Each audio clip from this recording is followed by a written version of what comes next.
This is WURD 900 AM and 96.1 FM, Philadelphia. Streaming online at wordradio.com and the Word Radio app.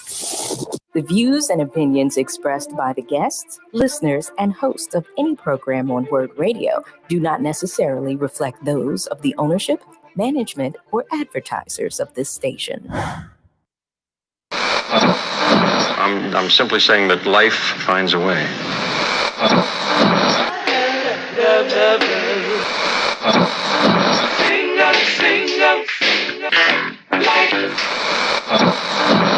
All right, people, write something on the board. Let's spell it. First letter. L O G. What's that? What? It's time. It's time to have real, honest, open, difficult, and inspiring conversations. It's time for Love and Life on WURD, Progressive Black Talk Media.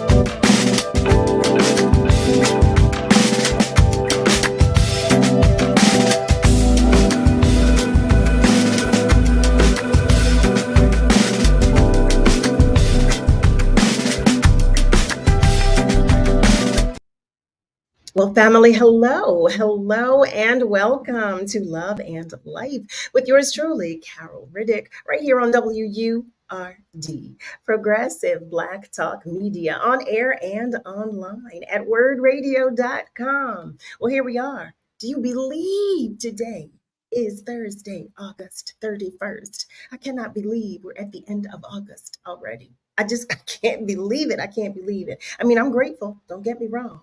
I'm grateful for every single second, moment, and hour that we get. But I just can't believe the year is almost gone. But anyway, it's all right. I'm happy about it. So happy end of the month to you. Happy end of the Love and Life week to you. And we're just happy to spend some time with you. Me, Nick, and I. We're just happy to have you here. So family, what's going on with you? How's your week been going? And what is your agenda for this weekend? What do you have going on this weekend? Any plans? Y'all know I like to know. I like to know. So let me know. In the meantime, I just want you to know that we're happy to have you join us because we're always grateful to spend some time with you.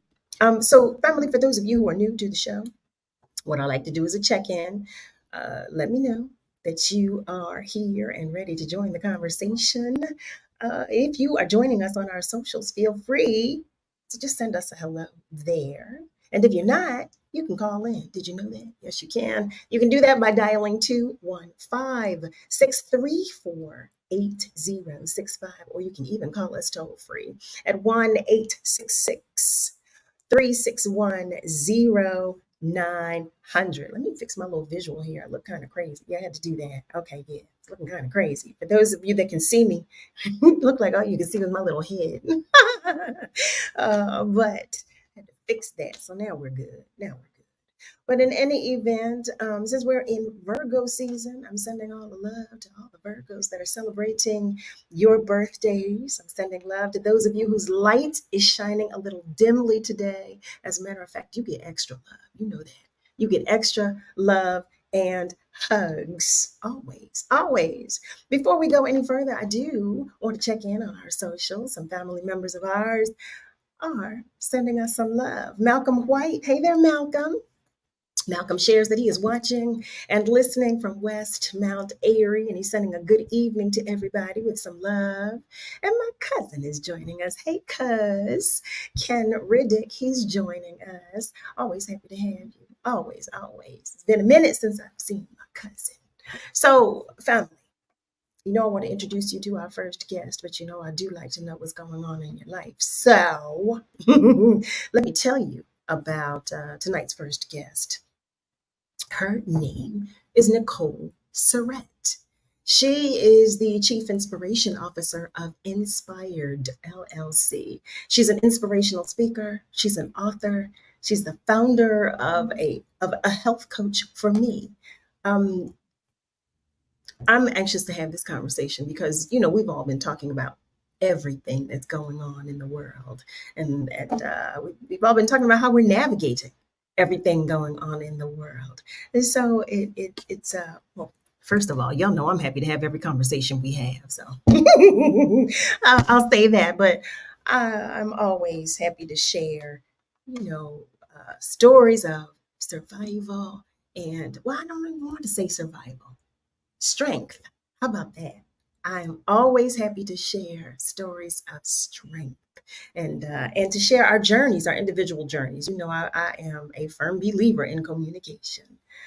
So, without further ado, I would like for you to meet her so you can hear of her journey.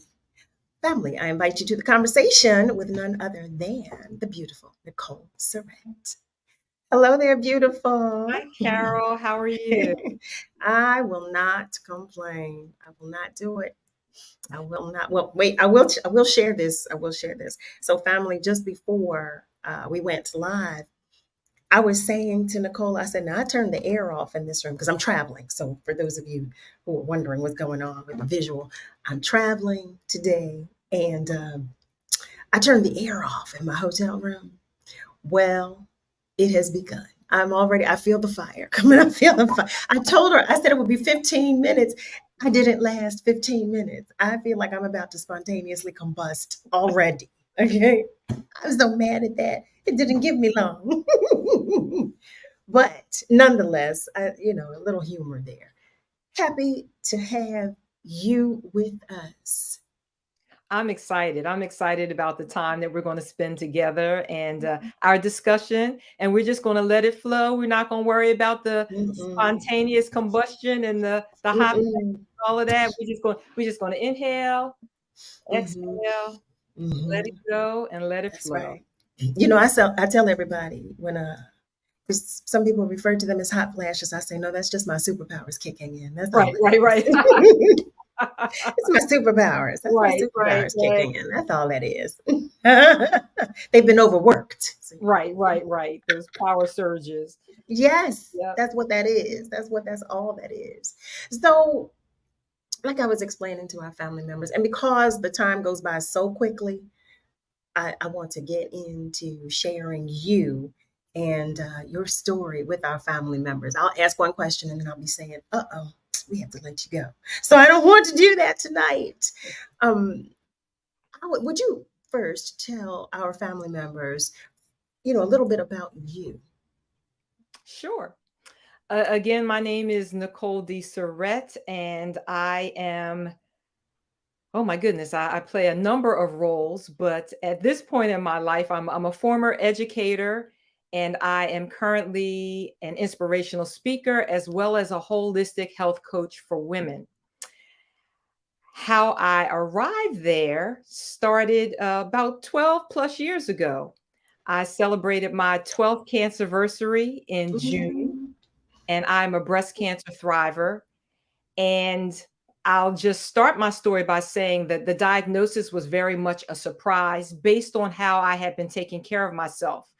So since high school, never drank, never smoked, ate properly, exercised regularly, and now I get this breast cancer diagnosis.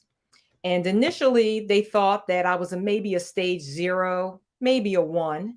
And I was a candidate for a procedure called IORT, intraoperative radiation therapy.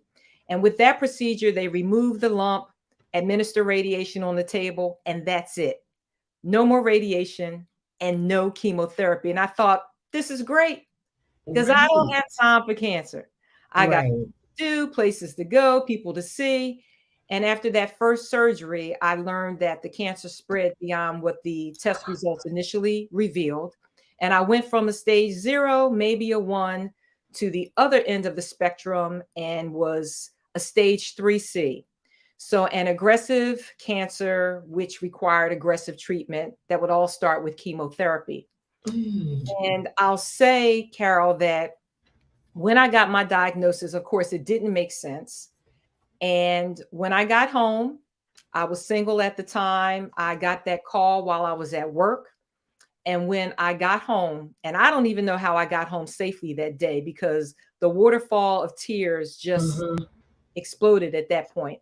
But when I walked through the door, the silence was so loud. Cancer. I had my cry.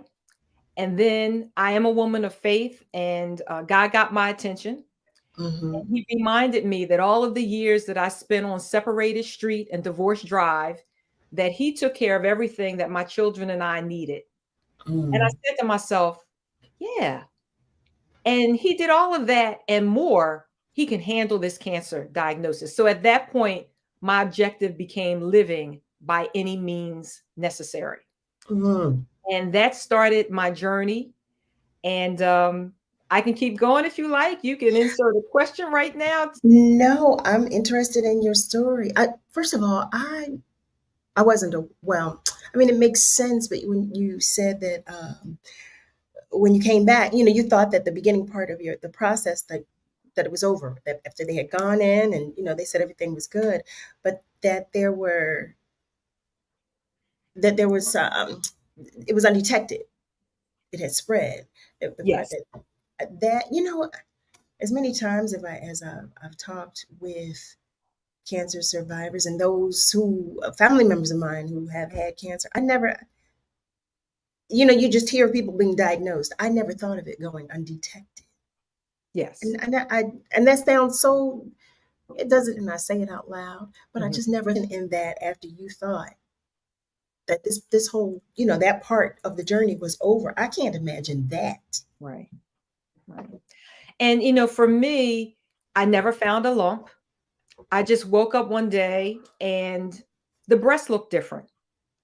And I thought, oh, these are just pajama lines based on how I slept. So I got dressed and went on to work and did my day as usual.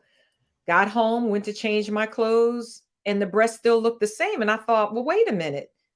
Pajama lines don't last all day. Something's not quite right. And so the technical term is an inverted nipple, which means that it is pushed in. It didn't look that way when I went to bed. It looked that way when I got up the next morning. So I say that, I share that because for your viewers and your listeners, if something doesn't look right, doesn't feel right, that's the time to do something about it. And it just started, from one thing to the next thing. And now I've got this diagnosis. I thought it was just going to be surgery, and now it's chemotherapy and it's radiation and it's all of that. But I will say that I knew that there was purpose. And I was going to fight this. I was going to overcome this, whatever it took. And it started with me with like blueberries, strawberries, and tomatoes. I had a conversation with a friend who was a survivor, and we must have talked for about 2 hours. And she said to me, do you eat blueberries, strawberries, and tomatoes? And I said, yuck, yuck, and yuck. And she said, well, you need to start incorporating them. Even though I ate very well, I didn't like those things. And she said, because of their antioxidant properties, you need to be building up your system because of the fight that you have ahead of you. And so that's just an example of by any means necessary. I taught myself to eat blueberries, strawberries, and tomatoes. And now I love blueberries. I love strawberries. Tomatoes and I still have a love-hate relationship. They're nightshades. But, I am constantly changing what I do because I realize that I'm fighting cancer every day with every decision that I make. What I'm eating, not eating, drinking, not drinking, exercising, and not exercising. And with all of the things that I have been doing to prevent any type of a chronic health condition, I realized that after being divorced, at this point, my children are both in college. I am now a caregiver for my mother who is dealing with Alzheimer's. I've got a job that I like, but it was stressful. And I thought I was managing my stress. And I realized, Carol, that I was just really busy. Mm. And so I believe that stress played a huge role in my diagnosis, which is why, as a holistic health coach, stress is my focal point, because Mhm. stress is impacting us in ways that we are not realizing it, and it can lead to a chronic health condition. Indeed, indeed, indeed. Oh my goodness. Family, listen, if you have just joined us, you are tuned in to Love and Life with yours truly, Carol Riddick, right here on WURD, Progressive Black Talk Media, on air and online at wordradio.com. I want to go back to our socials. Some of our family members are checking in.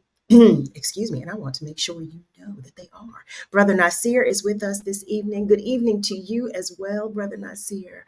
Always, always a pleasure to see you. Miss Julie is joining us as well. She shares that she's listening, she's watching, and she's multitasking, but she's sending love and hugs to everybody. Everybody. Thank you, Miss Julie, for sharing and celebrating with us and spending some time with us as always. Mizzy G. Hey there, Mizzy. Mizzy is joining us as well. Stay blessed as well. And thank you for the blessing. Miss Viola. Where are you in the world? Miss Viola is like Waldo. Where are you? Where are you today, Miss Viola? Good evening to you. But I love it, Miss Viola. You hear me? Don't you ever sit still. Don't sit still. Oh, excuse me, she shares stress, stress, stress. Yes, yes. And Miss Viola, yes, we are taking calls. Always, always, family. For those of you who also want the answer to that question, you too can call. And you can do so by dialing 215-634-8065, or you can call us toll free at 1-866-361-0900. You know I always want to talk to you. You know I do. You know I do. So we are talking with NICOLLE Surrette, and she is sharing her journey with us. She is sharing her journey of thriving. I love that. I love that. She's sharing her journey of thriving. She's also a holistic health coach and stress, health and stress. Let me get that right. She's also a holistic health and stress coach. Is it? You said for women? Is it just for women? So yes, I coach just women, but as a speaker, I can speak to audiences, because it's more than just the women that are stressed out. So I do corporate, lunch and learns, things of that nature as well. But right now, for my coaching, it's just for women. Understood. Understood. But you're not alienating our men. You'll talk to them. You'll talk to them. Yes. They really need. Okay. So please. Now, at the time when you were diagnosed, had you had your children then by then? Yes, my children were. My daughter was going in. She was a rising sophomore in college, and my son was a rising senior in college. So now I know when you said, okay, let me get this together. Let me get this plan together to get my body right. And we always talk about how much of a part stress can play in our health. And I'm learning more and more each day. I tell you, I'm trying to find my zen and just harness it. But I'm curious to know, because you seem to have been able to catch that star, like to reach up and catch that star from the sky. What are some tactics that you do or that you would even suggest to manage stress levels? I think probably the best place to start is understanding your triggers. Mm, mm. And to understand, we know that stress is a societal epidemic. It's showing up unannounced and uninvited in our personal and professional lives. And the way that it manifests is different for everyone. So it could show up, you have a stressful day at work and you go home, you walk through the door, and the cookie jar calls your name. Now, do Mm-hmm. you just eat one cookie? Mm-mm. Probably not. You probably were going to finish off the whole bag. And what you say to yourself is, when I go to the gym tomorrow, I'll just work out a little harder. That probably won't happen either. So in that example, stress has a physical component to it. So it's impacting your body. Somebody else, they have a stressful day at work. They don't even come home, Carol. They make a beeline over to the mall for some retail therapy. Yeah. So now stress is impacting their finances because they probably bought something that was not in the budget. Well, wait until that credit card bill comes next week. Well, that's some more stress. Somebody else, stress can impact them emotionally. And the next person who walks through the door, they snap. Another person can't sleep at night because they're still rehearsing what happened at 9 o'clock that morning. And now they're tossing and they're turning. That's me. And I've had people say to me, Carol, I didn't know how high my blood pressure was until I found myself in the ER or at So things are happening in our lives. They're happening around us. They're happening in us. And we're not making the connections to stress. Oh, I want to pause right there. Family, it's time for us to take just a short break, but know that the phone lines are open, and please feel free to continue to comment on our socials. We will be right back, so stay with us. Pennsylvanians are creating their own soundtrack thanks to PA Lottery Scratch-Off's Excitement's back. Pennies, nickels, dimes, or quarters, no matter your choice, scratching's always in order. With big top prizes and second chance drawings, thrills await. They're out there calling. If it's excitement you seek and you're looking for action, play the PA Lottery. And keep on scratching. Must be 18 or older. Please play responsibly. Benefits older Pennsylvanians every day. Struggling to pay your water or sewer bills? New Jersey's low-income household water assistance program can help you avoid service disruptions, restore services, pay reconnection fees, and stay up to date on payments. Don't get shut off. Apply for the low-income household water assistance program today. Call 211 or visit waterassistance.nj.gov. This Labor Day, we celebrate the people putting in the work to uplift our community. Tune in to WURD Radio on Monday, September 4th from 7 a.m. until 10 p.m. and hear the Community Impact Award recipients share their life's journey and groove to the playlist that represents the soundtrack to their lives.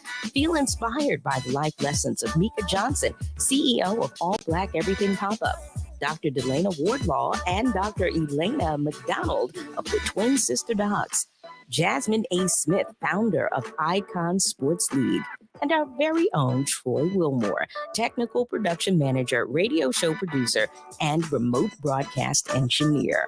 Also, tune in for the encore broadcast of the 2021 Community Impact Award winners, Theater in the X. That's the Putting in the Work Labor Day special, Monday, September 4th from 7 a.m. until 10 p.m. only on WURD, Progressive Black Talk Media. Hey, life doesn't stop when cancer starts. After diagnosis, treatment is vital. But for some, just getting there to appointments, chemo, or radiation is a major challenge. You can change that. Volunteer to give rides with the American Cancer Society Road to Recovery program. Driving for a few hours of your day can make a life-saving difference for someone with cancer. Visit cancer.org/drive to learn more. This is your celebration. I'm Patricia Canella Duckett from United Healthcare Community Plan, and I want to wish WURD a happy 20th anniversary. For those of you that do not know, WURD and United Healthcare Community Plan have a very long-standing history, and we'd love to continue the partnership and continue doing much work. Again, happy 20th anniversary. Thank you so much. We're celebrating 20 years of progressive Black Talk Media. You're listening to Love and Life with Carol Riddick on WURD, Progressive Black Talk Media.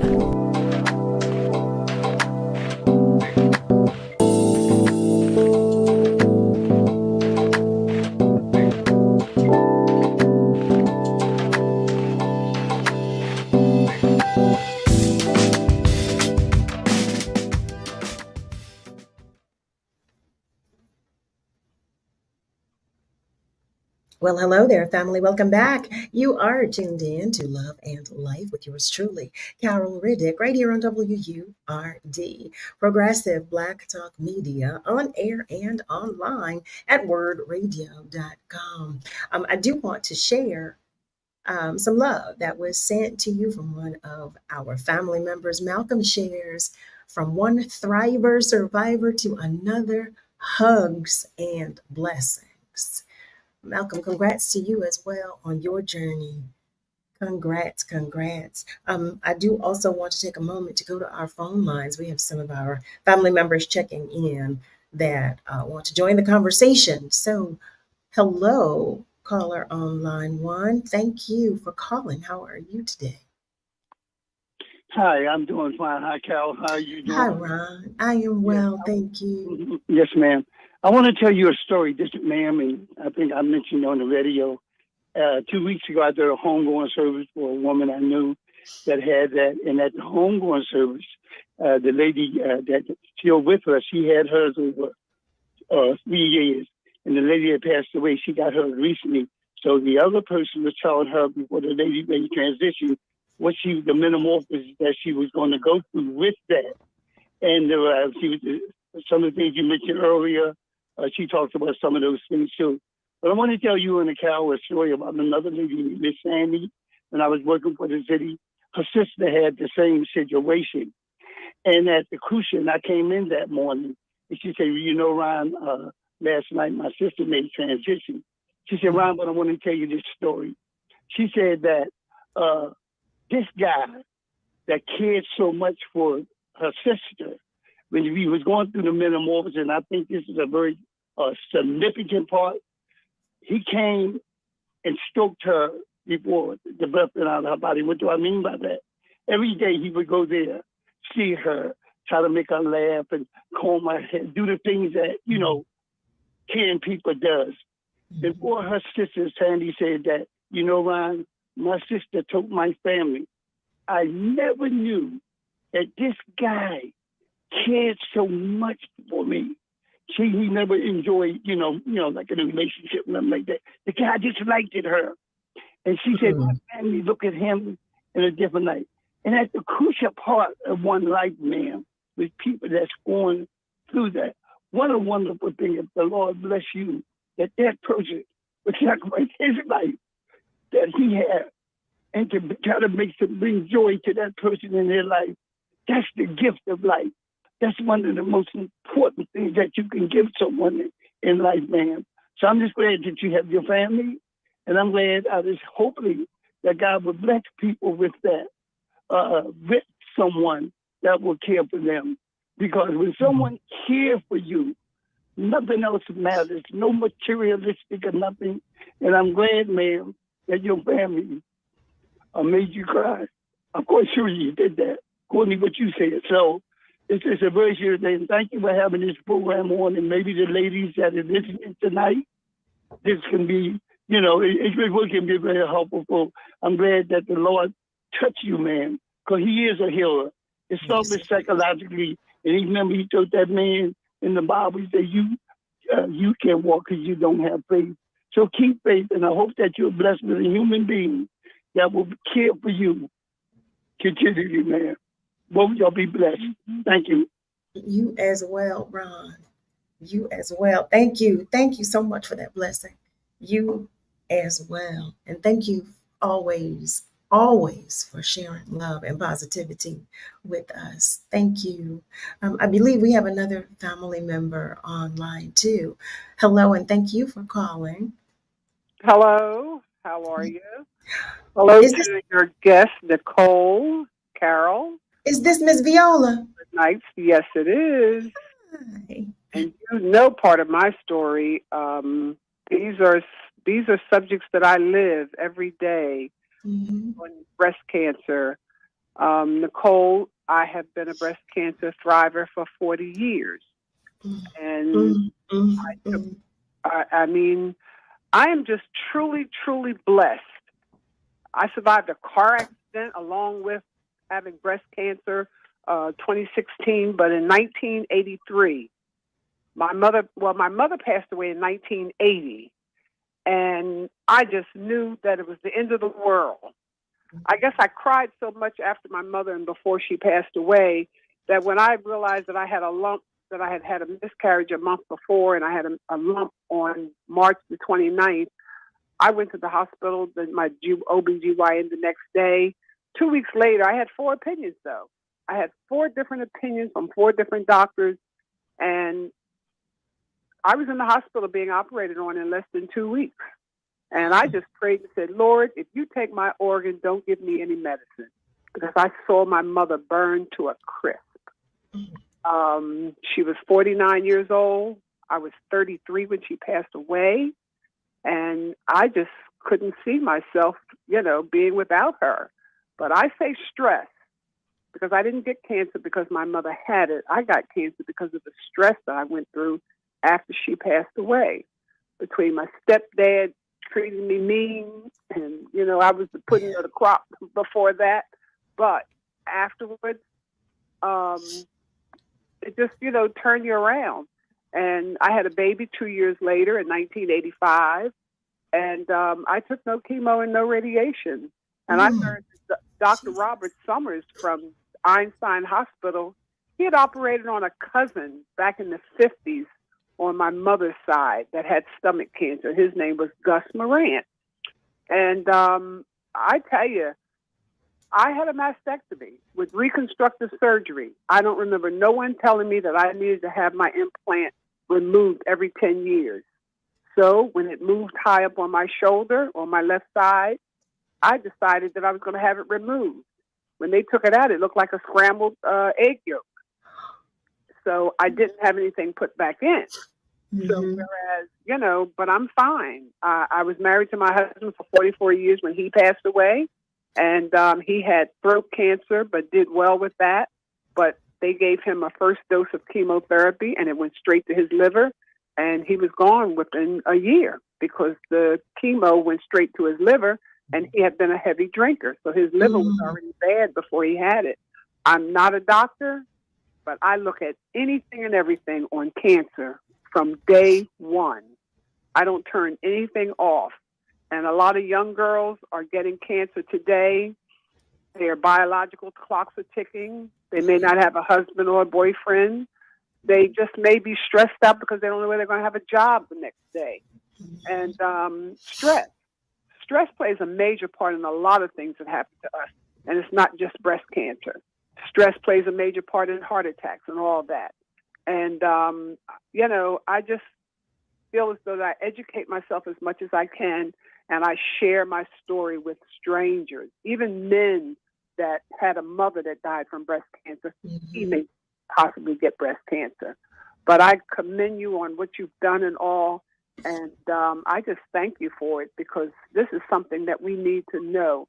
And I commend Ron for having an interest in knowing that women need to be able to get together and know what we need to do with our bodies. Change your diet. You take that chemotherapy, change your diet. It's a lot of stuff I don't eat. You know what I bought me yesterday? I bought me 3 bunches of dandelion greens and red Swiss chard, some beets. I'm going to saute those dandelion greens with some onions and put my beets in the oven and bake them. I don't boil them, I bake them. You bake them. I've learned to eat without meat, basically. But I just thank you for this show. I thank you. And I hope that there's someone out there that may feel down in the dumps, but you don't have to feel down in the dumps because life can still go on. Yes. I'll be 76 next month. Oh, so I miss my husband dearly. He was my cook, and he took care of me while he was living. And I just go where I want to go as long as the Lord allows me to buy some gas and drive. I know this. So much. And God bless anybody out there that has cancer that, is just struggling with it because there's no pain. That's another thing. There's no pain. I feel as though cancer doesn't hurt. You get a lump, and there it is. And I had a miscarriage a month before, and the doctor said the miscarriage possibly saved my life because I went that fast. And, some said, why would you want to have a baby after having breast cancer? I said, because I had a husband. That's why. What else was I supposed to do? But I just thank you. I thank you. I thank you so much. And everyone be blessed. It's a rough road, and they didn't have stages when I had it. Because people are asking me, what stage were you? I said, they didn't have stages then. You either just had it or, whatever. And here I am. So I can speak for myself, but I want everyone out there to know that they're not alone. They're not. Oh, Miss Viola, I can't even explain to you right now. I'm going through so many emotions listening to you share your story. Thank you. Thank you so much. I always enjoy talking with you, and every single time you call, I learn something else. But I thank you so much for sharing. I appreciate you. And family, if I might, I just want to take a moment to share with all of you that I appreciate all of you. Honestly, this space, I say often that I intend for it to be a space of transparency, a space where we can all share and where we can all talk. And I appreciate that you accommodate that, because I feel it's so necessary. We're talking about stress, and we're talking about the effects that it has on us. And sometimes you just feel like I can't go on, or I don't have anybody to talk to. Well, you know what? This is your tribe right here. We are your tribe. This is your village right here. We are your village. We can always talk about everything here. That's what we do. And right now I'm going to share with you. I'm having this moment because I'm listening to you. I'm listening to Ms. Viola, and cancer has been big in my family. I've lost, family members to breast cancer. I've lost, my mother had lung cancer. She had it, and she had chemotherapy. And I saw what it did to her, and I was caring for her. And then she went into remission. But then it came back, and she said, I don't want them to treat it. I don't want you to treat it, And I overstood when she said that. I overstood. But cancer is so vicious, and it's so mean. It is so vicious. It's so mean. And I've had other family members for whom I've cared that had cancer as well, different types of cancer. But just talking about it and listening to you all and your stories of survival, and men and women, not just the women, but just listening to you all with your stories, your journeys. It's a lot. It's a lot to deal with, and we're talking about just living everyday life on top of that, and we have this thing ravaging our bodies, this enemy ravaging our bodies, and like you said, you don't even know it's there. You don't, until you do. And for some people, by that time, it's a little late in the stage. But I applaud you all. I salute you all. I appreciate you all, for sharing, because there are so many of us, so many of our family members who need to hear your stories, who need to know. We need to do better. We need to take better care of ourselves. And like I say, by sharing just one thing from somebody's story could be instrumental to the journey of somebody else. Like you're sharing, Miss Nicole, about the blueberries, about your blueberries and your strawberries and your tomatoes. Well, that just may be the one thing that helps somebody along their journey, So, and Miss Viola, you sharing your entire story. And I love hearing from Miss Viola, because like I said, she is like Waldo. I ask her all the time, where are you today, Miss Viola? Because she's always somewhere else. And I love that. That just that's like a hug to my spirit.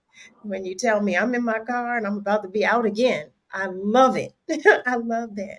And I love how much you love life and how much you are just living it, and I love that. So I just wanted to share. Y'all know y'all know how emotional I am and sensitive I am, but I wanted to share that with you because I appreciate you, and I appreciate all of you for your transparency as well, and for receiving mine when I'm sharing.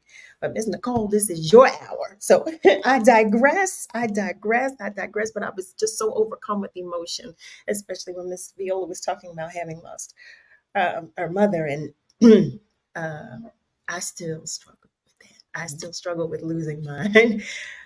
So it always hits me when someone else shares that. But family, what we're going to do, we're going to take a moment to go to a commercial break, but know that the phone lines are still open, and feel free to comment on our socials. We will be right back. JD's Auto Body and Painting, Philly's premier paint and body shop, provides everything you need for expert auto body repairs. Car accidents are an unexpected occurrence. It's stressful, interrupts your life, and causes unexpected expenses. So let JD's professional staff and expert technicians relieve your stress and get your car back to pre-accident condition fast. Get your free estimates with 10% savings today. Call 215-848-5949. JD's Auto Body and Painting, Wayne Avenue and Washington Lane in Philadelphia, gets the job done right the first time. Expert workmanship, frame service, top-of-the-line painting, detailing, free towing, claims assistance, deductible help, and all work is guaranteed. Find out what it feels like to be a valued customer. Call 215-848-5949. Philly's leader in auto body and painting, JD's Auto. Visit JD'sAutoBodyAndPaintingInc.com. Hey, this is Doug Henderson, and I trust my car repairs to JD's Auto Body and Painting. Dr. Martin Luther King Jr. once said, "Intelligence plus character. That is the goal of true education." WURD Radio is doing our part to help young people have the school supplies they need to be successful students. Please join Global Citizen, WURD Radio, and Rhodes Elementary School by dropping off school supply donations at WURD's offices, located at 1341 North Delaware Avenue, Suite 300, now through September 5th, so students can have the supplies they need to get the year off to a great start. For more information, go to globalcitizen365.org/school supplies. Need a minute? Take a breath and breathe in positivity. Here are words of joy and empowerment from WURD Radio. Vision without action is merely a dream. Action without vision just passes time. But vision with action can change the world. These are the words of Joel Arthur Barker, and my prayer and hope for Philadelphia, a city I was born in, educated, lived, and work in, will collectively come together to help its citizens by bringing economic prosperity to those in need, create safe and affordable housing for the disenfranchised, and create safe and organic spaces for adults and children to grow. I am Kimberly Lloyd. This joy and empowerment vignette was brought to you by Comcast. This message is for Karina, our mom who finished her high school diploma at age 28. Hi, Mom. It's Emmettith and Nicholas. Congratulations on getting your diploma. You worked so hard and have taught us so much. We love you. When you graduate, they graduate. Finish your high school diploma for you and for them. Visit finishyourdiploma.org to find free and supportive adult education centers near you. Brought to you by the Dollar General Literacy Foundation and the Ad Council.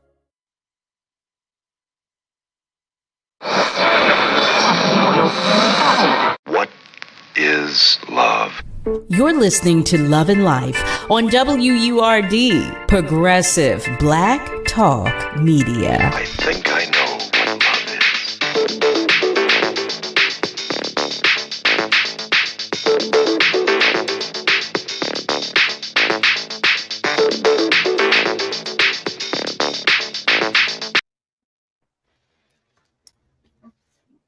Hey there, family. Welcome back. You are tuned in to Love and Life with yours truly, Carol Riddick, right here on WURD, Progressive Black Talk Media, on air and online at wordradio.com. We are talking with Nicole Surrattete, and we're talking about a lot of things. So before the break, Nicole was sharing with us about stress and the effects that it can have on us. Ms. Viola shared some of her personal journey. I want to take a moment to go to our socials before you continue, Nicole. Malcolm shares with us that you have a point. Well, actually, he says he shares that the caller has a point. I think stress made me sick too. Ms. Viola was talking about stress. And he also shared that he lost his mother the same way that I did. Bernita Francine is sharing love. She's sending love, saying, hey, that's my sister friend, Nikki. And my childhood friend, Heather, is sharing, yes, you are very sensitive. Yes, I am. Yes. But she also shares, love you, lady. I love you more. You hear me? Yes, I do. Ms. Viola shares her nana transitioned at 85 from colon cancer, and her mother died at 59 from hardening of the arteries, which is high cholesterol. Exactly. Bernita shares, be a joy, be a joy, be a joy. Oh, all right.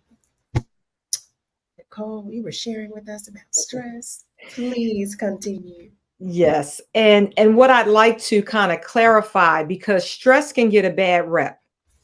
All stress is not bad. You know, we are biologically wired to have an automatic response to stress. So if there is a car coming, our bodies have to shift into gear to get out of harm's way. So that's doing what it's supposed to do, because what happens is once you move out of harm's way, then all of those hormones that kick into gear to give you enough energy to react, once you are in a place of safety, they all settle down. There's actually a good type of stress. It's called eustress, EUSTRESS. So that's the stress, you know, when you get ready to give a presentation and the butterflies are fluttering around, all of that gets you motivated, gets you through, you know, something short term. So stress has its place. It's that chronic stress that's lasting for weeks and months at a time, where your body is just operating in high gear. So your body is actually thinking, this is an emergency. Every day it's an emergency. And then when you find yourself in an emergency, then your body doesn't have any gear to kick into, because it's operating on high gear like that. And it's that chronic stress that leads to chronic health conditions. And I know that some of your listeners have mentioned high cholesterol, hardening of the arteries, and things like that. One of the primary foundations is inflammation. So inflammation is kind of the root of all chronic health conditions, and stress weakens your immune system. So now when you need your cells to fight for you, they can't, because they're not strong enough to. And, you know, we think about stress often in terms of big things, a divorce, a death, losing your home, a fire, those type of things. But it's those micro stresses that are piling up as well. Getting stuck in traffic, getting cut off. Clutter is a source of stress for people. So we have to kind of think bigger than just those quote unquote macro stresses, to think about those micro stresses that a lot of times they may not even be on your radar because they're so subtle. But over time, those little stresses pile on just like plaque. So like the dishes are piling up, the clothes are piling up, you know, so we've got to look at all of that. And we've got to be proactive as it relates to stress. If you know that you're a stress eater, don't bring the sweets into the house. Don't bring the chips into the house. You know, if it's about the crunch, because a lot of times it's not about eating, it's about that salt or the sugar or the crunch. So have your apples, have your celery sticks, your carrot sticks. You need to have your nuts, walnuts, almonds, have that in your home, because when that stressful situation happens, and it will happen, if you don't have the carrot sticks, Carol, you're not going to get in the car and drive down the street just to get a 99 bag of carrot sticks. You're not. You're going to eat what's there. If you know, it's just true. Some of the things and people that stress us out, we're related to. So I don't want people to stop loving their family. My suggestion is that you consider loving them from a distance. So if you know, if Uncle Charlie calls at 10:45 and he's always doing that Michael Jackson thing, always want to be starting something, let it go to voicemail. You don't have to pick it up, because you want to have a good night's sleep. You don't want him to say the thing and now you're tossing and turning. So we have to set up healthy boundaries, set them up and enforce them, because we really do teach people how to treat us. We do. That is so true. That is so true. I'm looking at the time, and I really want to make sure our family members are able to find your book and that they know about it. Please, please share with us about your book. Sure. I have an award-winning memoir. Oh, I just happen to have it right here. Of course. Called The Voice of Victory in the Valley, Diary of a Breast Cancer Thriver. And I wrote the book. It truly is my diary. It starts from the day that I noticed something was wrong with the breast, and it ends on my last day of chemotherapy. One of the reasons that I wrote the book is that people would say to me, if you didn't tell me you had a diagnosis, I wouldn't have known. You seem to have handled it so well. I didn't know. But I wanted people to see what it took day in and day out for me to leave my house and act as if nothing was going on, because I was working full time at the time. And so it actually gives you a behind the scenes look of what happens when you get a cancer diagnosis, because people think, oh, you got breast cancer and that's it. Well, no, you have life and all of its interruptions. And cancer doesn't just affect you physically, it impacts you emotionally, mentally, financially, because insurance doesn't cover everything. Relationally, there were people that I thought would be a part of my journey. They ghosted me, crickets. And so I wanted people to get, again, a behind the scenes look at what happens when you get a diagnosis. And it's also a resource. So I have a number of resources in the book. If you are a young survivor, where you can get help. If you are a caregiver, if you are expecting and you get a diagnosis, all of that is in the book. And you can find the book on Amazon. And, I know that there was purpose in my diagnosis. And if I can say something to just encourage somebody else and inspire them in their journey, to think differently about what you're eating, how you're reacting to stress. Because the thing is, we want to be in a position to respond to stressors and not react to them.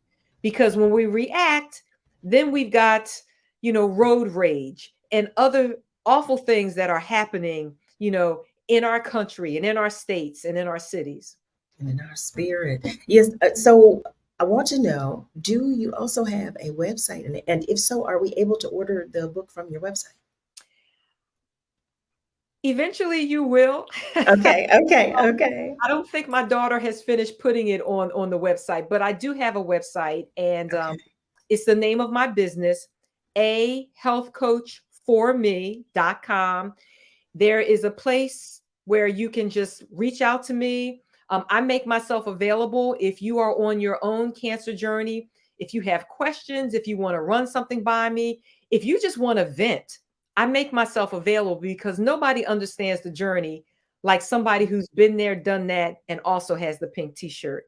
I'm available for speaking engagements. I'm available to coach women with their health and wellness goals, and to really get a hold on stress, and to really shine the spotlight on self-care. Because as women, and particularly Carol, we are so busy taking care of everything else, everybody else, that we are putting ourselves on the back burner. Honestly, half the time we're not even anywhere near the kitchen. And we've got to take care of ourselves beyond that monthly trip to get our hair done or to get our nails done. Self-care is not selfish. It needs to be incorporated into our day, whether it's 5 minutes to walk outside and inhale and exhale. You've got to take care of you, not because of everybody else, but because you're worth it. Oh my goodness. On that note, and that's for everybody. That is for everybody. That's for all men and all the women. We've got to take care of ourselves. We've got to take care of ourselves. I cannot thank you enough for coming to visit with us and to share with us. Just sharing you with us. Thank you for sharing your time, your energy, your attention, your spirit, and your space. I so appreciate you. And I do hope that you'll come back to visit with us sometime again. Oh, I would love that. I would love that. And before I go, Carol, let me just say, you need to know your family history. We've got to have the conversations about family history on your father's side as well as on your mother's side. And we've got to be more educated. We need to start reading those labels because what we don't know is literally killing us. And we are what we eat. Yes. And we've got to be more conscious of what we're eating as well as what we're drinking. So water, water, and more water. Yeah, I'm right here. Thank you so much, family. Stay with us. We're taking a short commercial break, but we will be right. The Museum of the American Revolution invites you and your family to experience Black founders, the Fortson family of Philadelphia, now on display. Explore the story of free Black Philadelphian James Fortson and his descendants as they navigate the Revolutionary War, build a business in Philadelphia, and contribute to the abolition and voting rights movements. The unique journey and exceptional story of the Fortson family explores the legacy of the American Revolution and the ongoing work to realize the principle of liberty and equality for all. Information and tickets at amrevmuseum.org. Tune in this Friday at 9:20 a.m. for Tech Life Steph's digital tip of the week. Listen throughout the week for her digital updates. Brought to you by Comcast. What are you waiting for? If you've been enjoying the information and interviews WURD provides every day or come out to our community events, it might be time to become a member. This year marks the 20th anniversary of WURD, and there's no better time to join the forward movement. Sign up or renew your sustaining membership at just $90 or your digital membership for just $5 a month. Join online at wordradio.com/membership or pick up the phone and give us a call at 215-425-7875. Press 4 for assistance. The time to join is now. What am I waiting for? If you can plan barbecues and weddings, you can plan to protect yourself from a natural disaster. Sign up for local alerts, prepare an emergency kit, and make a family communications plan. Get started at ready.gov/plan. Brought to you by FEMA and the Ad Council.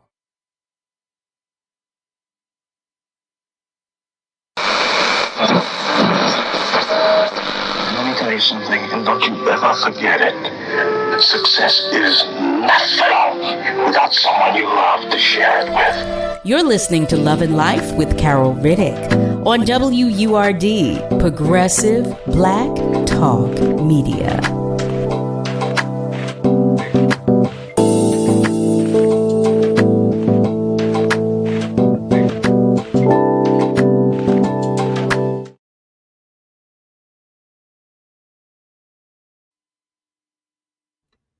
Well, hello there, family. Oh my goodness. Welcome back. Welcome back. Welcome to the top of the second hour of Love and Life with yours truly, Carol Riddick, right here on WURD.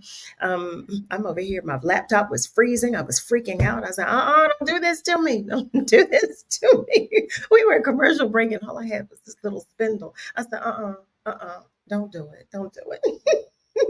So thank you, God, for stopping the spindle just before, because I would have been sitting here just looking at you. Y'all, help me, okay? Help me. I just want to send another special thank you again to Nicole Surratte, because I was trying to text her. I couldn't even do that because my laptop froze. When I tell you the devil is trying to be all in my details tonight, and he is not welcome, I rebuke you. But I was trying to send, just extend my gratitude for her coming, just saying thank you. So thank you, because every time I go to text you, I get that little spindle again. So I'm afraid, okay? I'm afraid to do it, but I will say it publicly. Thank you. So family, here we are. We're in our second hour, and it's Thursday, so you know what time it is. You know what that means. It's time for Dr. Z. For those of you who are unfamiliar, Dr. Z is Dr. ZENIDA Driver, and she is the Executive Director for Sunrise Community of Pennsylvania. She is a lifelong student of human behavior and social interaction with over 15 years of experience as an accomplished trainer, professional speaker, and supervisor in the field of human services.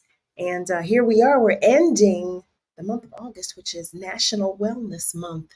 How about that? I forgot that. I forgot to mention that August is National Wellness Month. So here we are ending National Wellness Month with a conversation with Dr. Z. So, family, I invite you to the conversation with Dr. Z. Hello there. How are you? How are you? I'm over here struggling with my laptop today. Listen, you're not alone. I was going in and out. My signal was bad, but we are going to believe. Listen, do this 55 minutes. We're gonna claim it. You hear me? I said no. I was like, no, please.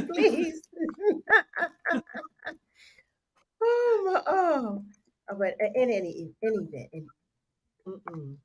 in any event. Hi, Dr. Z. Hello, girl. I missed you. I haven't seen you in 2 weeks.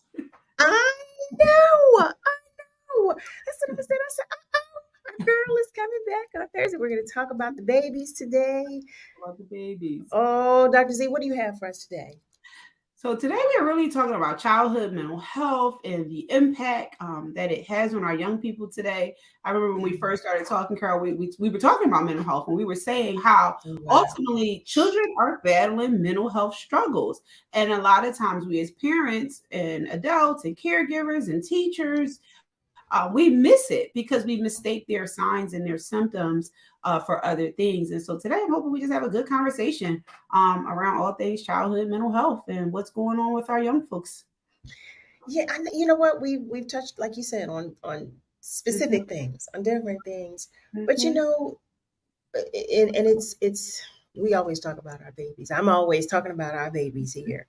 And their mental health is something that, you know, I don't know if we give enough attention to.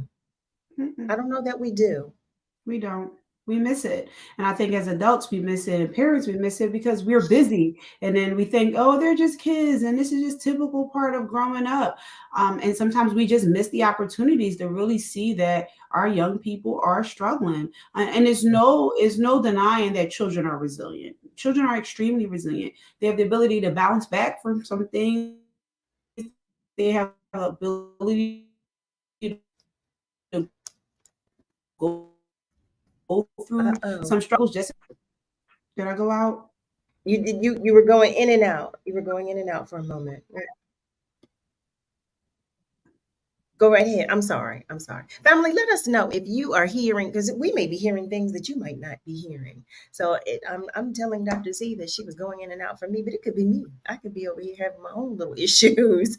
Family, are you hearing what I'm hearing? And if not, go right ahead, Dr. Z. I'm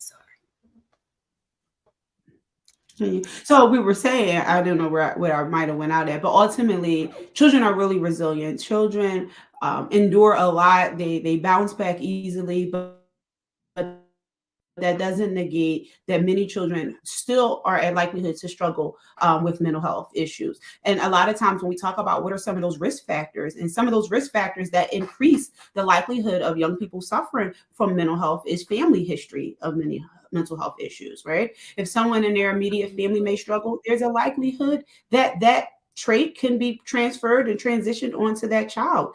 School environment. Our young people go through so much in school with bullying and just the pressures of being in school academically. That can contribute to mental health. We have exposure to trauma. Maybe a family where they see domestic violence or they see substance abuse or alcohol abuse. That increases the likelihood that a young person could be struggling with mental health issues. Brain chemistry, we talked about that before in the past. Maybe the child just naturally has a chemical imbalance within their brain, and now that causes them to act out in certain ways or do certain things due to that chemical imbalance. We have the life stressors, right? Kids have life stressors as well. And one of the big things that we as parents don't think about is even our parenting style. Just being that authoritative parent or being that overly critical parent ultimately increases the likelihood as well that a child maybe become overreactive and struggle with some serious mental health issues.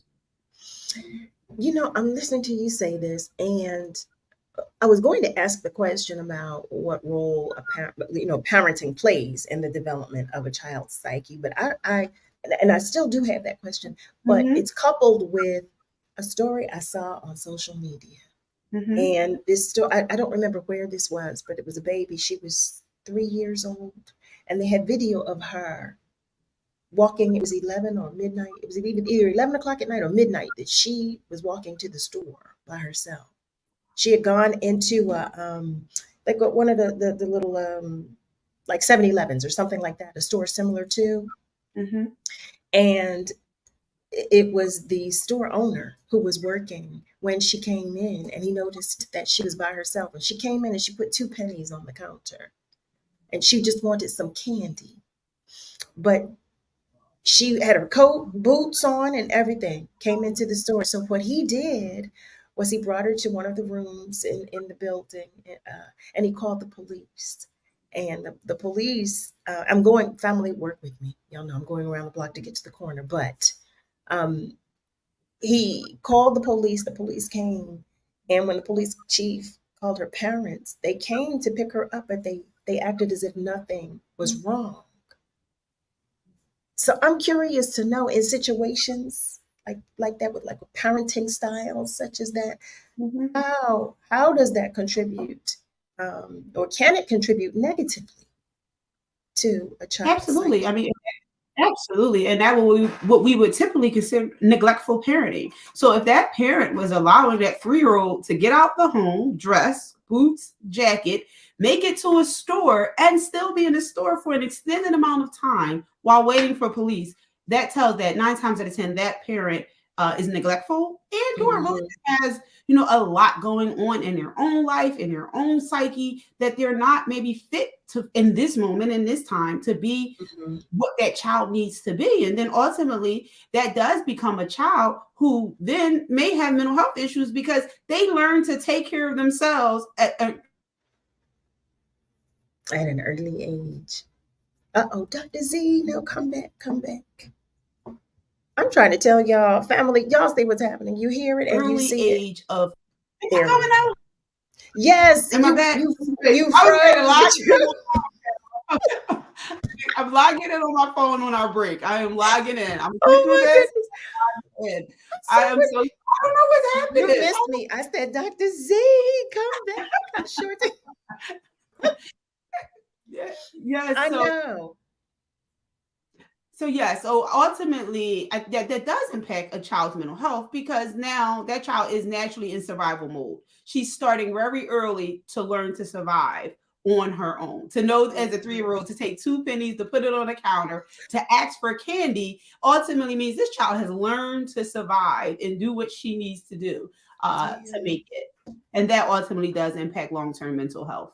It was so sad that there was they reported it on the news. So the reporter, he came out about the time of night that she had gone to the store. It was pitch black, and she walked across this huge road to get to the store. It was, I felt so badly for the baby. But as we're talking about the mental health of our babies, that just made me, think. At 3, and it's so important. It's unfortunate for the child. And I always ask myself, what is going on with the parent? Like, obviously there is something deeper that this parent is struggling with, that they don't even realize that their 3-year-old child is not in the home late at night. Well, the parents didn't feel that there was anything wrong with her going to the store by herself. So which was another thing. And then we think about parents parent the way they were parented a lot of times until we really look at ourselves. So was that parent raised in a way that they had to learn to survive on their own as early as 3 to 5 years old? So I'm sure there's so many factors that plays a part in why the parent did that. But I think the best way that we help, or we figure out if we encounter someone like that, what is this parent going through? What are the struggles that this parent is having? What case management support or any support that this parent needs to understand that that is not safe and that is not okay. You know, you were saying, like, some of our prior conversations, you were talking about some mental health conditions that may manifest, like maybe in teenage years or an adulthood. Mm-hmm. Does the foundation of an individual's mental health typically start or begin in childhood and then manifest in adulthood or later? Is it typically present in childhood?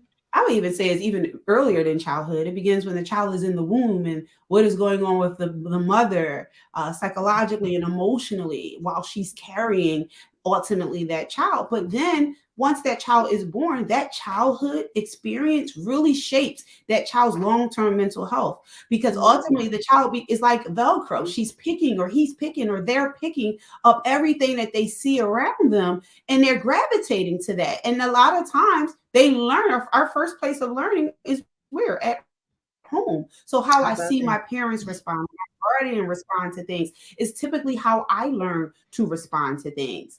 And so science really tells us that childhood is a critical period that ultimately shapes the long-term health and well-being of our young people. Family, it's today. And you know what today means? And by that, I mean Thursday. It means today is Thursday with Dr. Z. If you have just joined us, you are tuned in to Love and Life with yours truly, Carol Riddick. Some of our family members have checked in, and I want to make sure you know that they are here, that they're ready to join the conversation. Miss Rosalind is sharing love. Good evening to you as well. She shares love to all the kings and queens and to the entire WURD family. She shares a happy Thursday and peace and blessings to everyone. Ms. Joanne Dormond is joining us as well. She too is sharing love with everyone. Ms. Julie is sharing with South Carolina Voyager.com. You can read the introduction of Rising Star author NICOLLE Surrate, our guest in the first hour. If you missed it, we had a very interesting and necessary conversation about self-care and about stress and about wellness, and she's a breast cancer thriver. She said she had her 12th cancerversary in June. Blessings to her. OMG. Pastor Daniel Black is joining us. Well, good evening, Pastor. He shares good evening, family. Glad to hear Dr. Z. Now, for those of you who are unfamiliar, okay, Pastor Black is the pastor of Gospel Temple Baptist Church. Pastor, don't think I didn't know. Don't you think I didn't know? You hear me?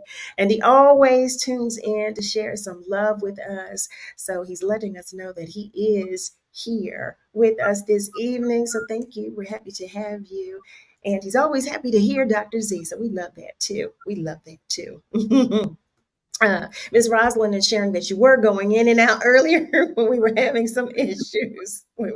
And so does Malcolm. Malcolm said, yep, going in and out. But now Ms. Julie shares, I can hear you both. There was a momentary audio wave situation, but everything is good now. And Ms. Lily shares love too. She's sending a happy Thursday to everybody. Happy Thursday to Carol, Nile, Nico, special guests, and WURD family. And Joey Dixon is sharing some peace and love as always, and we're always happy to receive it. So family, listen, know that you too can join the conversation, or you can even just send us some love. You can do that by sending us a message on our socials, or you can do that by calling us. Did you know that? In the event that you didn't know, you can call us, and you can do that by dialing 215-634-8065, or you can even call us toll 1-866-361-0900. So tonight we're talking with Dr. Z about the mental health of our babies. That's what we're talking about tonight. And I was sharing a story, and that I'd seen a post taking place on the news. But in any event, if you too would like to share, feel free. We welcome you to do so. Ms. Lily shares, thank you, Dr. Z, for addressing this elephant in the room subject. Thank you so much. And Melissa shares drugs play a major role today. Parents getting high and neglecting the child. Melissa, yes, yes, yes. And Miss Julie also shares that, Lord, she sure hopes that the little girl has an angel behind her and in front of her. Prayers that since that day she had a teacher or someone who she saw that she needed to be cared for and loved. I'm praying on that too. And you know, I'm grateful. I'm so grateful for that store owner. So grateful for him that he cared for that. So she definitely had some angels walking with her, because when I tell you, when I saw the footage of her walking across this road, when she crossed this big street and by herself in the dark, because it wasn't lit. There were no street lights until she got across the street, across the road. I don't even want to say street to give you the impression that it was a small street, across the road, to this store. So praise God for that angel who was the store owner, who called the cops. Yeah, he cared. Who cared? So, family, y'all hear me? I am a ball of emotion tonight. My little emotions are all coming out tonight. Huh? But I'm curious to know, Dr. Z, we're talking about the parents. We're talking about parenting. Well, we have talked about parenting styles. And we've talked about the effects that it can have on our babies. And you're sharing. So you just shared with us that at conception, a child's psyche or their mental health is developing or has developed. So if there's a parent that, say, has, what we would consider a great parenting style, could that be helpful in maybe slowing down the process or of a child's like mental health condition or Dr. Z, did you freeze? Absolutely. The parent Oh, there you are. Yes. No, go ahead. I said, oh no. Oh, no. I'm switching to my phone as soon as we go to break. But yeah, Carol, absolutely. The parenting style plays a role. The foundation of the home plays a role. The relationships that child has plays a major role, because ultimately it acts as a buffer to help that child endure long-term stress. So think about it. My home, and my home is chaotic, or some people say toxic, and it's not a healthy environment. And I'm already stressed out as a child when I'm home. And then I go to school and I'm stressed out in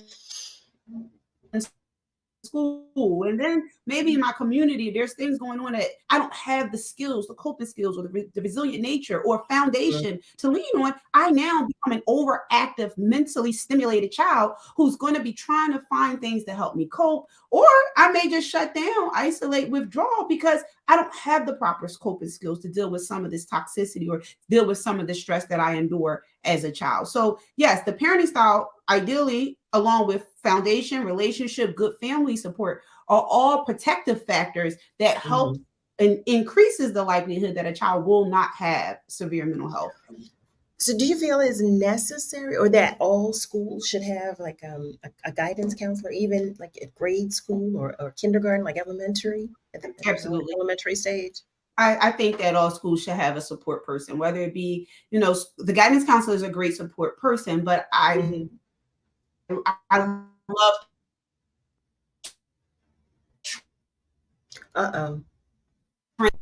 Well, Dr. Z, you know what I'm going to do? I'm going to ask you to respond to that after the commercial break, because we got to I love, and then there was an ellipsis. And I, but I'm curious to know. So, family, I was asking Dr. Z if she felt that, our schools should have. Well, I said a guidance counselor, but you're right. A person, there should be an individual in place to monitor, for lack of a better way of expressing it, our children's mental health and development and growth. And I've always been curious about that. I only see it in some of the that with the higher ages. Like there's, sometimes there's an individual put in place, but I'm always been curious to know if there are some telltale signs that might be visible in our little ones, even our toddlers, or that someone who is equipped could potentially see and maybe help them through. Family, listen. What we're going to do in just a moment is take a short break, but you already know the phone lines are open and you can continue to comment on our socials as well. For those of you who just joined us, though, you are tuned in to Love and Life with yours truly, Carol Riddick, right here on WURD, Progressive Black Talk Media, on air and online at wordradio.com. It is Thursday with Dr. Z. Stay with us because we will be Join Global Philadelphia for the World Heritage City Celebration on September 7th at 6 p.m. as we honor Mayor Michael Nutter with a Globie Award for Distinguished Leadership. Philadelphia, a World Heritage City, celebrates Solidarity Day of World Heritage Cities every year at the Crystal Tea Room, a National Historic Landmark. For more information and tickets, visit www.globalphiladelphia.org. This is your celebration. I'm Nehemiah Cotton from Babashi Transition to Hope, and I want to wish WURD a happy 20th anniversary. We thank you for all of your help, your support to Babashi. You've meant the world to us. You've been a great partner, and to many more. I'm Sabrina Tate from Babashi Transition to Hope, and I want to wish WURD a happy 20th anniversary. Thanks for so many years of allowing people to have a voice who have been muted for decades. Happy anniversary. I'm Rochelle Rogers, Pico, and I want to wish WURD a happy 20th anniversary. Thank you, WURD, for uplifting the Black community and sharing our stories. We're celebrating 20 years of progressive Black Talk Media.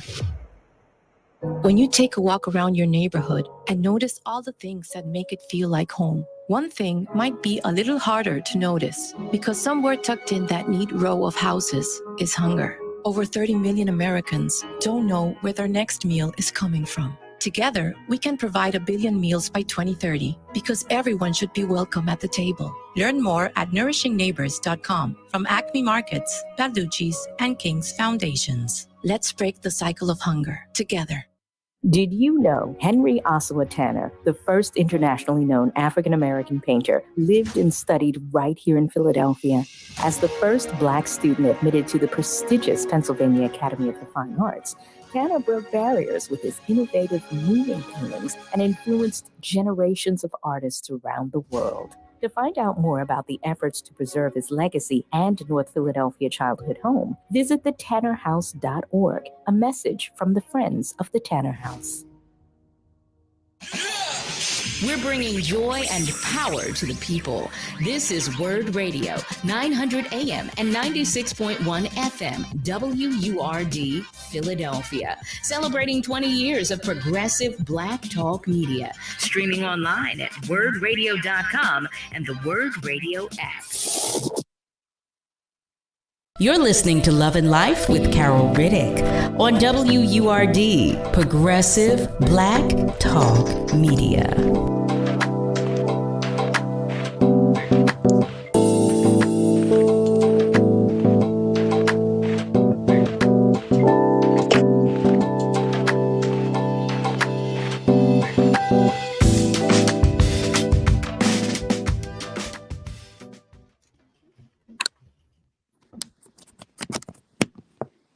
Well, hello there, family, and welcome back. You are tuned in to Love and Life with yours truly, Carol Riddick, right here on WURD, Progressive Black Talk Media, on air and online at wordradio.com. It is Thursday, so it is Thursdays with Dr. Z.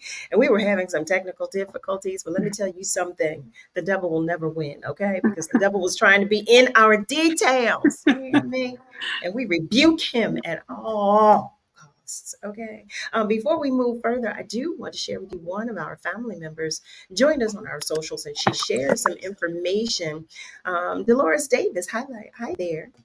Hello there, and welcome to the show. She shares greetings. She shares about Dr. Hadia Nicole Green, PhD. She's a medical physicist who's on YouTube. She's a Black physicist pioneer with groundbreaking cancer treatments. And she shares enjoy the evening. I'm definitely going to I'm going to look her up. I sure am. I'm going to look her up. So thank you for sharing that with us, because I definitely want to see what she's talking about. How about that? So, Dr. Z, before the break, you were talking with us and you were frozen. Yes. I should be unfrozen now. I am on my phone. Yes, you're right. And I think I have a pretty strong signal on my phone. But yes, before we were to break, we were talking about guidance counselors versus counselors.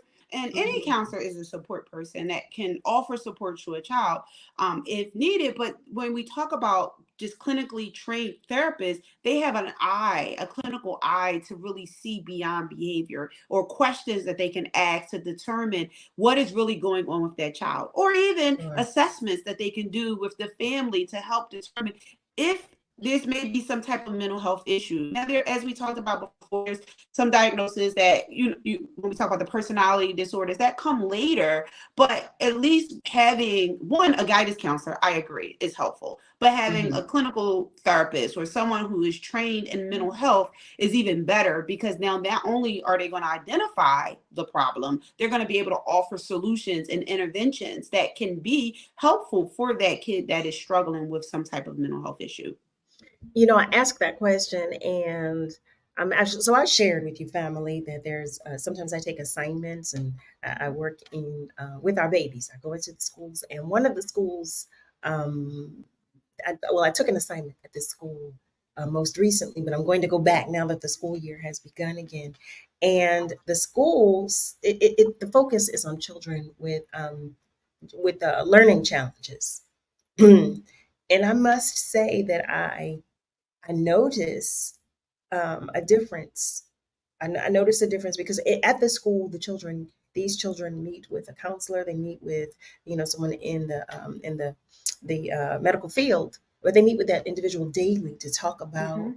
They talk about whatever they're dealing with, whatever they're working through or working with, and I have noticed a difference. I ask you the question, and I'm thinking to myself, what are you talking about?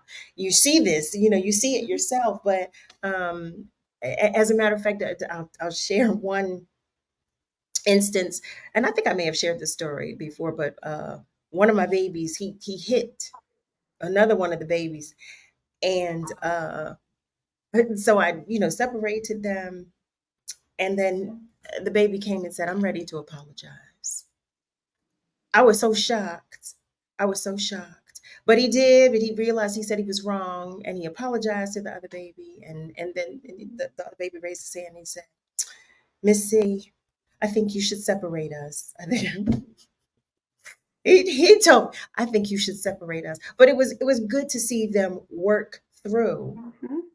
And now listen, I don't know a lot of adults that are able to do this, but it felt good to see our babies do this, and I know it was with the help of the individuals that are put in place in this school, that help them to identify what they're working with, what they're working through, because then they began to share with me, I was just very upset that he said this or what have you. And listen, I wish we could do that as adults. I wish we could do that better as adults.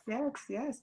So kudos to that team that's working with those children, right? That's helping them identify when conflict is arising, identify when they need to step back, identify when to ask for help. And the kids sound like they're responding extremely well to those interventions.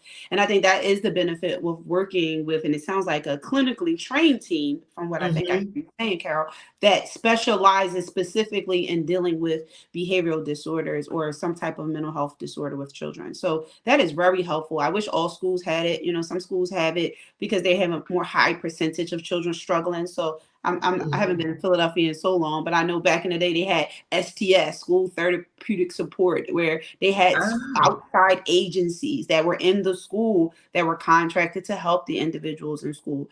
I remember back, I don't know if they still have it, so if anybody's in the school district in Philly, join in. They used to have school-based behavioral health programs where they had agencies, again, behavioral health agencies throughout the city of Philadelphia that worked with these particular children.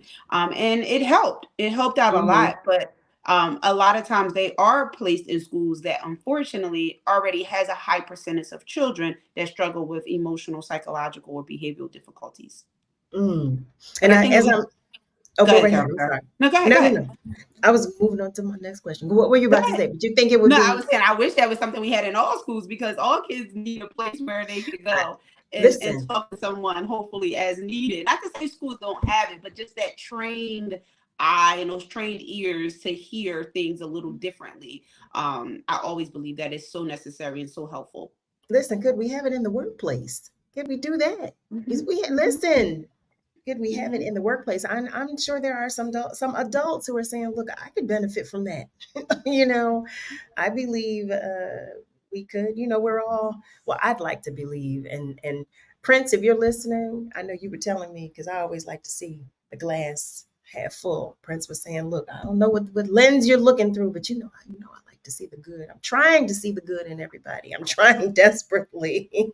So I want to believe that we all want to do better. I want to believe it. I want to believe it.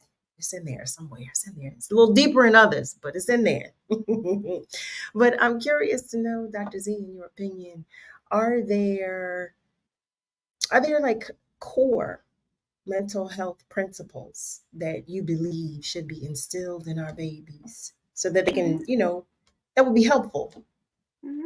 I think it's good teaching our children just good meditation practices, with learning how to just be still, calm ourselves, reset ourselves. I think it's important to teach our children that emotions are healthy, right? A lot of times, if kids have big emotions, we deem it as something negative. No, it's okay to have big emotions. It's how we deal with the big emotions that matter. So if my child is angry, if my child is upset, my child is acting out in a way that they typically don't act out, for me as a parent or guardian or caretaker or teacher, what is the root of that, right? And helping that child, one, learn to effectively communicate.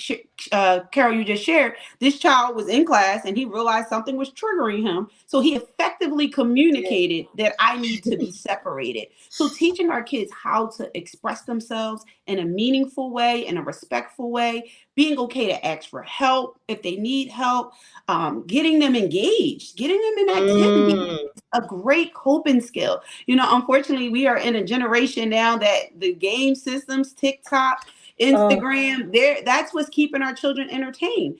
But I remember going outside and jumping rope or playing hopscotch. Just being outside in nature is really helpful for our children. And so finding ways to help create those consistency moments or consistent things that we know is beneficial would be great coping skills to teach a child. But I think the biggest thing that we want our kids to know, that it's okay to say I'm not okay. It's okay to have emotions, and not causing children to put their emotions in a container and seal it. Don't do that. You shouldn't be crying. No, it's okay to cry. Let's talk about it. What's going on?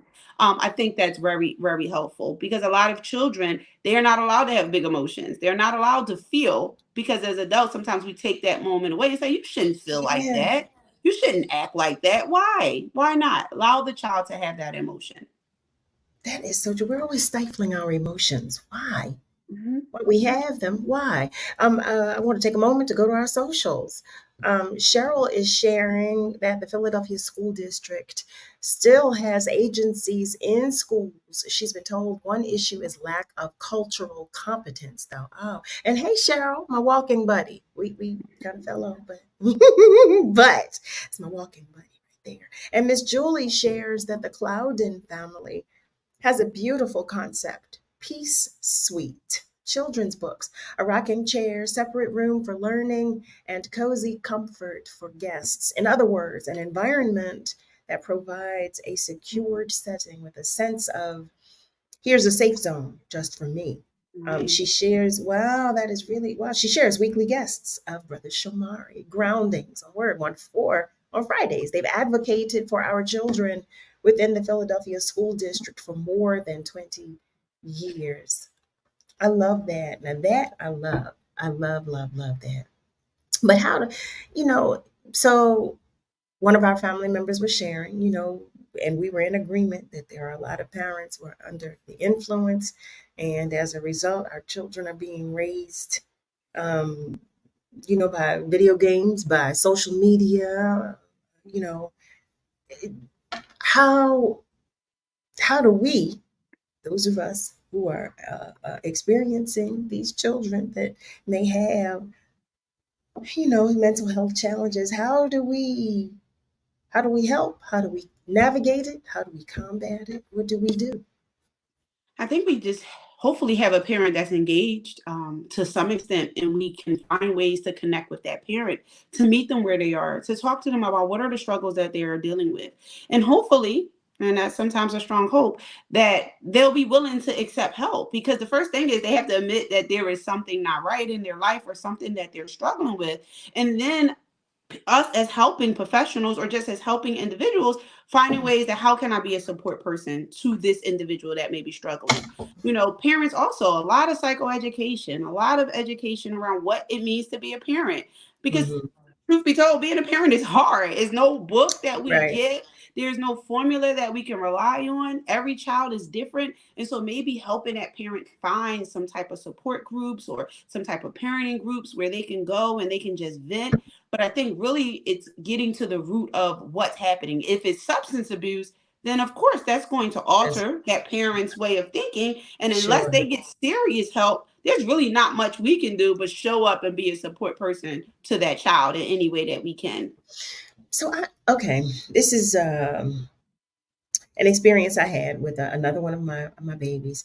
He was he had some mental health challenges, but he was on medication. But his medication would cause him to have urges,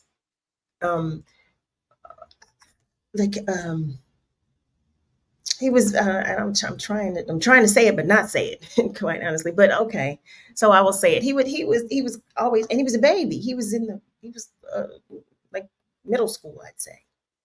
But he was always trying to come on to me. Are you lonely? No. Like he would have urges, that he would want to act on, and he would, and even with the his classmates. What do we do? What do we do when So I there's a think, situation? I'm sorry. what do we do with the When, child that's when having the urges? yeah, when we have a situation where the child is on medication for a mental health challenge, but this challenge is causing him to have stronger urges or have urges. What do we do? So I think that would be a conversation that the parent would need to have with the prescribing doctor, whether it be the psychiatrist or the pediatrician, saying, this is what we're noticing, and try to see if there is a connection between the psychotropic that the child may be on and the behavior that the child is exhibiting. And that would be something that the parent or guardian would need to have an open conversation with the doctor. Also, what's important is helping parents track behaviors. When is it more in the morning? Is it more in the afternoon? Is it toward the end of the school day? Keeping a running log so that that parent can take that information to the doctor and say, okay, well, maybe we need to titrate this medication. Maybe we need to adjust the medication, or maybe we need to change it altogether. But I think the information is pivotal to making sure that the medication that the child is taking is effective, is working, and is actually treating the correct mental illness. Dr. Z, Ms. Julie shares. Dr. Z, I know firsthand the fact of children with trauma are in classes either with other children or in a separate classroom. I was a bus matron for the school district, an independent contractor. The child had excellent care in the classroom, always smiling when she got on the bus. Child in a two-parent household. Her thrive was to learn was good. She did let her father know, however, that the child was going through something, extreme change due to, I believe, was that a wrong prescription? Was that wrongly prescribed medication? Ms. Julie, please correct me if I read that incorrectly. It was unclear to me how that resolved. And Ms. Rosalind shares, I'm a grandmom, and even though I spent 19 years as an outpatient for mental health, I was able to raise children for the last 50 years, and yet people still want to leave with you, and I earned my living, make sure my children became entrepreneurs, picked their wives, my nephews, and my sons, and still today, people want to leave you as you're crazy. When does that stop? Oh, on that note, I'm looking at the time. Dr. Z, I'm going to leave that with you while we go to a commercial break. So family, know that the phone lines are still open, and feel free to continue to comment on our socials. Stay with us because we'll be right back. I'm Carol Riddick, the host of Love and Life. And guess what, family? I will be live. That's right. I can speak with you about the real facts and honest opinions on dating, sexual health, casual and committed relationships. Join me Monday through Thursday from 7 p.m. to 9 p.m. The conversations will be served on a judgment-free platter and seasoned with unapologetic realness. So join me Monday through Thursday from 7 p.m. to 9 p.m. on WURD, Progressive Black Talk Media. The job search can be a difficult and frustrating process. WURD's Livelihood Initiative was designed to help you find the right opportunity for your next professional move. Check out the recent openings posted on the Livelihood Job Board at wordworks.com. The Wagner Institute of Science is hiring a science outreach educator. The Bicycle Coalition of Greater Philadelphia is hiring both a director of finance and operations and an executive director. For more information on these jobs and others, go to wordworks.com and learn more about the Livelihood Initiative, brought to you by WURD Radio, Progressive Black Talk Media.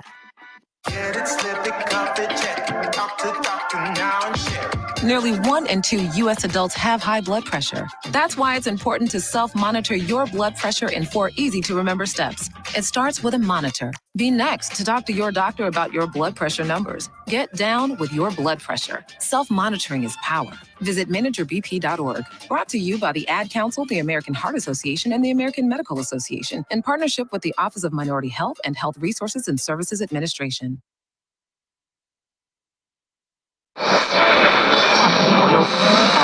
What is love? You're listening to Love and Life on WURD, Progressive Black Talk Media. I think I know what love is.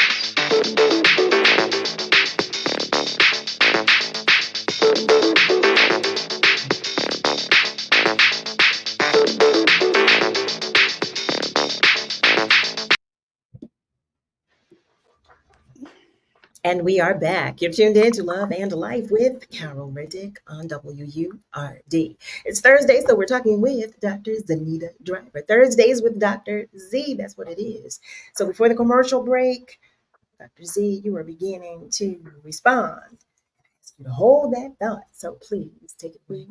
Yeah. So to comment, I'm sorry to hear that people are still caught in the stigma of thinking because you went to mental health treatment for years that you're crazy. That's really, I would just say, their ignorance. Because at the end of the day, going to get help for your mental health does not deem you as crazy. It actually deems you as extremely smart because you realize there's a problem, there's something that I need help with. That's like telling someone who is sick, don't go see their primary care doctor as often as needed because they're sick. So I one of the things I would just say is that would just be the ignorance of that family or those individuals that are speaking that. And I would do my best to ignore them or educate them around what it means to have mental health, what it means to go to outpatient. Because a lot of people talk about mental health from a place of ignorance and they don't understand it. And because of the stigma that has been associated with mental health for years, thank God that it's kind of changing, people have a false misconception. So one thing I would do is either try to ignore it as much as I can, or two, if I can't, educate them around why what they're saying is not okay and why what they're saying shows their ignorance more than it shows their intellect. I agree wholeheartedly with you, Dr. Z. I find that people can be so cruel, but I find what you did, taking care of yourself, was proactive. It was responsible. It was considerate, quite honestly, and we talk about doing better. We talk about taking care of ourselves, and it starts with us because you can't take care of anybody else unless and until you start with you. You take care of you. So I commend you. Quite honestly, first of all, I commend you for beginning the process, and then I commend you for staying with it. Yes. Because you know that's another part of the journey, for staying with it, and that's another part of the care that you express toward those that you love. Not in addition to yourself. You went to take care of yourself, but that's caring for other people as well. When you're taking care of yourself, So kudos to you. Kudos to you, and I agree with Dr. Z. That's the ignorance of other individuals who need to be educated and they need to recognize. So congrats to you. How about that? Congrats. And Miss Julie, congrats to you. Kudos to you for as well for letting the parent know. Because we talk about, being a village, we talk about the tribe, but sometimes our circles are so small we don't go outside of it. And I get it, y'all, family. Look, I get it. We are living in a world where there is heightened sensitivity about everything. But I think that's why, this is my own personal opinion. I think that's why there's a heightened sensitivity because we back down. We stop looking out for each other and caring for each other and sticking to it, saying, look, that baby need whatever it is, whatever the issue. I don't even want to be specific, but whatever it is, we let the tear in the fabric get too big.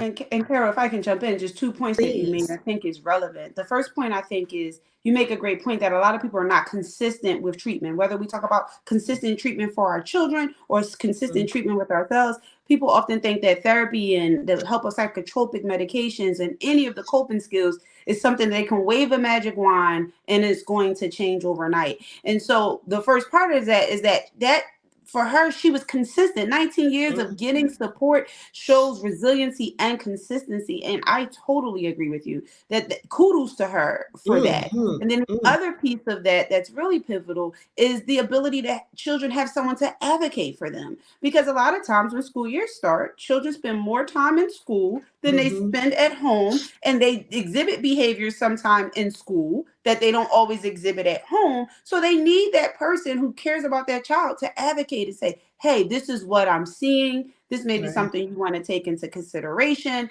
versus no one say anything about it at all. And then later on down the line, we find out this kid has been doing this for a while and no one spoke up for that child. So advocacy for our young people is so pivotal, it's so important, and it's so necessary. So how young or at what age is question, is there an age that is too early for us to take our babies to see a professional if we believe there might be something that might be that might need to be looked into? Dr. Z from family, look, wait, I'm going to take a screenshot of this screen because I'm going to send it to her and show her because we thought we were in the clear because she called us back. Wait, Dr. Z, no, we got a buzz now. Wait, we got a buzz. No, we can't hear you well. There's a buzz. There's a huge buzz. Can you log out and call us right back? Yeah, log out and call us right back. Wait, Dr. Z, what is happening tonight? No, wait. What is happening tonight? Family, if you are listening, I know you think Carol is having a breakdown. I promise you I'm not. We are having technical issues tonight. And again, I told you the devil is trying to be all in our details, and he is so not welcome. He is so not welcome, but it won't stop him from trying. How about that? It just won't stop him from trying. So if you have just joined us, just know that this is just shenanigans. That's all. But that you are tuned in to Love and Life with yours truly, Carol Riddick.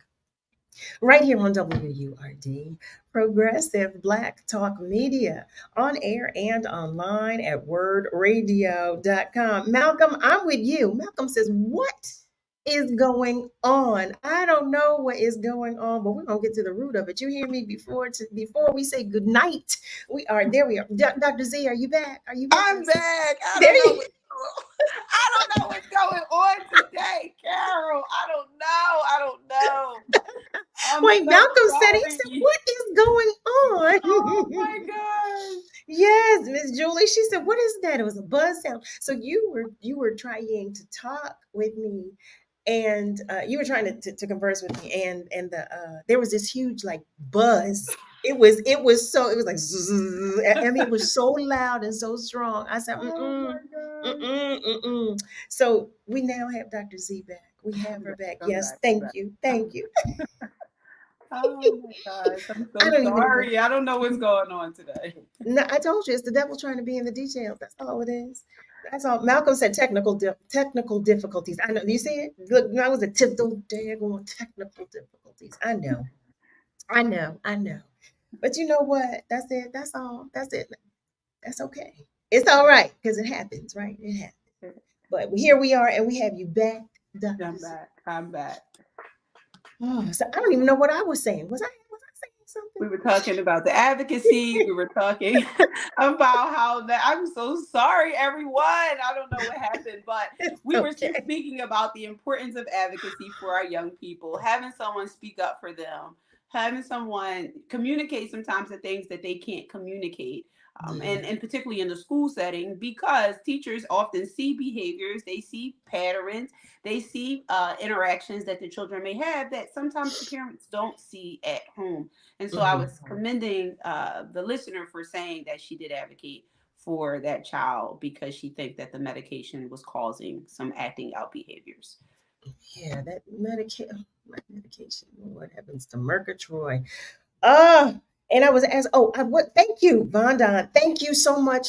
Thank you so much. Von shares, because I was asking a question, if there was an age, is there an age that's too young for, or what, at what age? At what age, is a good age for a parent to take a child if they feel or believe something, could be awry. So the research says about half of all the lifelong mental health disorders start in young people by the age of 14. But one of the things that I believe is extremely important as parents is, as soon as I see something that may not seem right about my child, take them to the doctors. Take them to a pediatrician. I'm not necessarily a psychologist or psychiatrist at this point, but their medical doctor, their primary care doctor, their PCP, so that they can say, okay, let's track it for a little while. This is what I want you to look for. Sometimes I've seen medical doctors give forms for the parents to take to the schools, to have the schools fill it out, to say, what are you seeing during the day, so that we can actually determine how often, how strong the behavior is, how often the behavior happens. Is there like an onset? Is it something that just happens in the morning? And so I wouldn't say that there's a particular age, because I know some children, some individuals or parents, I should say, that have children as young as 8 and 7 that exhibit some extreme level of behaviors. But sometimes it could be behavioral, sometimes it could be mental health. And that's why that pattern and tracking is extremely important, and taking your child to the doctors and not ignoring it. And just saying that, oh, this is just a kid, they're just acting out. No, just take them to a professional. Sure, right. That makes sense. Family, okay. First of all, I just want to say thank you to all of you for just accommodating me tonight. My sensitivity was on 1,000 tonight. So thank you all, as always. But just thank you always.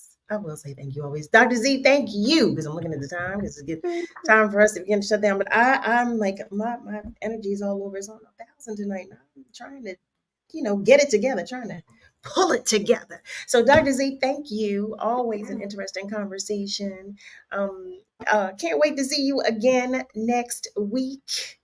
As always, it's a pleasure having you here and talking with us. So thank you. Thank you for joining us. And you know what? Listen, we can get that devil out of here. No, I'll have better technology next week. I'm going to Xfinity tomorrow. That's all right. You heard it. You heard what Dr. Z said. Thursdays with Dr. Z. Okay, all right. Thank you, Dr. Z. We'll see you next Bye, week. everyone. Emily, that was too funny. But it's time for me to inhale and exhale. And I'm hoping that you'll do so with me. Praise God, family, from whom all blessings flow. Do you hear me? As we wrap up tonight's episode, I once again am extending my utmost gratitude to each and every one of you as you continue to support Love and Life, and also for obliging me tonight in all of my sensitivity. It was really heightened tonight. Thank you to all of our callers. Thank you to all of you who contributed on our socials. Thank you, Vaughn, for bringing me back because, I lost what I was saying. To the entire WURD family, especially Niall Jacks and Nick Steptoe, thank you for all that you do and all that you are. Family, we're all in this together, so be good to you. But please be good to those around you. Please, I'm asking you, please. Have a great night, family. I love you, but God loves you so much more. Be sure to join me Monday through Thursday, 7 to 9 p.m. Eastern Time for another edition of Love and Life right here on WURD, Progressive Black Talk Media. Have a great weekend, family. I love you.